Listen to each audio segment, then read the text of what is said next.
Horrible. ഞാൻ വളരെ ഇതായിട്ട് സത്യം പറഞ്ഞാൽ ഞാൻ 2 ദിവസം ലൈവ് ഒന്നും കാണുന്നുണ്ടായിരുന്നില്ല. ക്ലിപ്സ് വെച്ചിട്ടാണ് കണ്ടത്. അപ്പൊ ഞാൻ കഴിഞ്ഞ വീഡിയോയിൽ പറയുകയും ചെയ്തു അപ്പാനി ന്യൂട്രൽ ആണെന്ന്. Not at all. RJBNC എന്ത് വിപ്ലവമാണ് കാണിക്കുന്നത്. ഈ പഴയ പുറത്ത് കിടന്ന കാര്യങ്ങളൊക്കെ വന്നിട്ട് രണ്ടാമത് ഡിസ്കസ് ചെയ്ത് സംസാരിക്കാം. ബിഗ് ബോസിന്റെ വായന ഖമാന്നൊരു അക്ഷരം ഉണ്ടെന്നല്ല. ബിഗ് ബോസിന് അതൊരു കണ്ടന്റ് ആണല്ലോ. ചെപ്പടിച്ച് പൊട്ടിക്കുമായിരുന്നു, കൈ വെച്ചിട്ട് ഇവിടെ നിന്ന് ഇറങ്ങുമായിരുന്നു എന്നുള്ള തഗ് ഡയലോഗൊക്കെയാണ് പറയുന്നത്. അപ്പോൾ പൈസയുടെ ഗുണം കൊണ്ടാണ് PR പുറത്ത് ഇറക്കി കൊടുത്ത പൈസയുടെ ഗുണം കൊണ്ടാണെന്നുള്ളത്. ഈ കഴിഞ്ഞ സീസൺ വരെ എല്ലാവരും PR കൊടുത്തിട്ടാണ് നിൽക്കുന്നത്.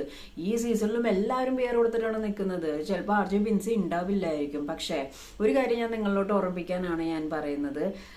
ലൈക്ക് അനുമോൾ ഒരു 95% വിന്നറായിരിക്കുന്നു. ഇവർക്ക് എല്ലാവരും കൂടി വളഞ്ഞിട്ട് ആക്രമണമാണ്. അത് ഭയങ്കര ബോറാണ്. ഒട്ടും അക്സെപ്റ്റ് ചെയ്യാൻ പറ്റുന്നില്ല. ഈവൻ അപ്പാനിയും അവിടെ തമാശയോ അത് കൈ ഇങ്ങനെ ആ സമയത്ത് ഉണ്ടായിരുന്ന ഇവർ ഇറങ്ങുന്ന സമയത്ത്, അപ്പാനി ഇറങ്ങുന്ന സമയത്ത് അല്ലെങ്കിൽ RJBNC ഇറങ്ങുന്ന സമയത്ത് സോഷ്യൽ മീഡിയയിൽ പലരും സംസാരിച്ചിരുന്ന ഒരു കാര്യമാണ്. അതെ, ഞാൻ അതിനകത്തേക്കൊന്നും പോകുന്നില്ല. പക്ഷെ ഇപ്പോ ഇവര് ആദിലടക്കം നുണച്ചീന്നും വിളിച്ച് എല്ലാം ആ കൊച്ചിനെ ഭയങ്കരമായിട്ട് ടാർഗറ്റ് ചെയ്യുന്ന രീതിയിൽ ചെയ്യുന്നുണ്ട്. അപ്പോ എന്താ പറയാ, ഒരു കമന്റ് ഞാനിവിടെ കൊടുക്കുന്നുണ്ട്.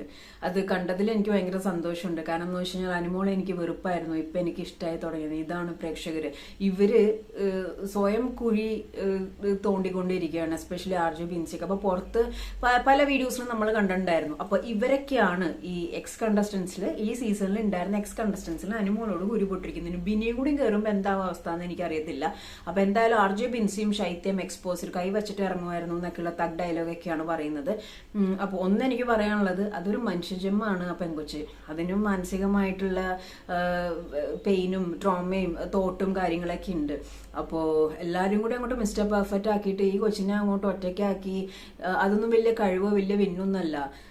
അപ്പോൾ വീട്ടമ്മമാരോടാണ് ഞാൻ ചോദിക്കുന്നത്, PR കൊടുത്തിട്ടുള്ള പൈസ ഫലത്തിലാണോ അവിടെ നിൽക്കുന്നത്, നിങ്ങളുടെ സപ്പോർട്ടോട് കൂടിയിട്ടാണോ അനുമോൾ അവിടെ നിൽക്കുന്നത് എന്നുള്ളത് ഈ വീഡിയോന്റെ താഴെ കമന്റ് ഇടാം.